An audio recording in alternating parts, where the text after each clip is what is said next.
Today serial review के साथ रहना। वो सब कुछ जानती है कि मैंने बचपन में शिवांश को क्यों अकेला छोड़ दिया था।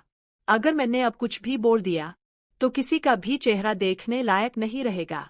तुम प्रार्थना के बारे में इतनी गंदी सोच कैसे रख सकते हो? वो तुम्हारी पत्नी है और तुम उसका मेरे साथ अफेयर जोड़ रहे हो।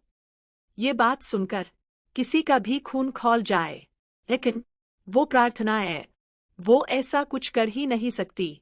अगर सच्चा प्यार किसी को आजाद करना है तो हाँ, मैं शिवांश से बहुत प्यार करती हूँ और उसी प्यार में मैं उसे छोड़ने का फैसला कर रही हूँ। एक तरफ रौनक शिवांश से लड़ रहा होता है और कहता है, तुम्हें अपनी बीवी पर भरोसा नहीं है। वो रहा है, वो किसी से भी धोखा नहीं कर सकती और अगर कोई उसका पति हो तो वो अपने रिश्ते को सबसे ऊपर रखती है। लेकिन दूसरी तरफ खुद वही बौनक ये भी साबित करता है कि शिवांश को प्रार्थना पर विश्वास नहीं है। अब यहाँ से कहानी एक नया मोड़ लेती है, क्योंकि अब प्रार्थना के दिल में भी शिवांश के लिए प्यार जागने लगता है। वो सोचती है, अगर मैं इस घर से चली जाऊं तो शायद शिवांश की जिंदगी और उसका बिजनेस सब कुछ बच सकता है। क्योंकि जिस तरह से सोनालिका, पायल और रौनक इस घर और बिजनेस पर कब्जा करने की कोशिश में लगे हुए हैं, अगर मैं चली गई तो शायद वो सब हन जाए। इसी सोच के साथ प्रार्थना एक बड़ा कदम उठाने का सोचती है।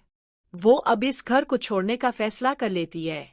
फिर आता है वो पल जब प्रार्थना खुद जाकर सबके सामने कहती है कि अब वो इस घर में नहीं रहेगी।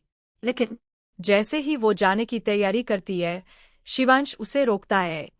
वो कहता है, तुम मुझे छोड़कर जा रही हो? इसका मतलब तुम मुझसे प्यार नहीं करती। अब देखना ये है, क्या प्रार्थना सच में चली जाएगी या शिवांश उसे रोक पाएगा? क्या शिवांश को उसका खोया हुआ भरोसा दोबारा मिल पाएगा? क्या प्रार्थना अपने प्यार का इजहार कर पाएगी या सब कुछ बिखर जाएगा? आगे की कहानी जानने के लिए जुड़े रहिए टुडे सीरियल रिव्यू के साथ।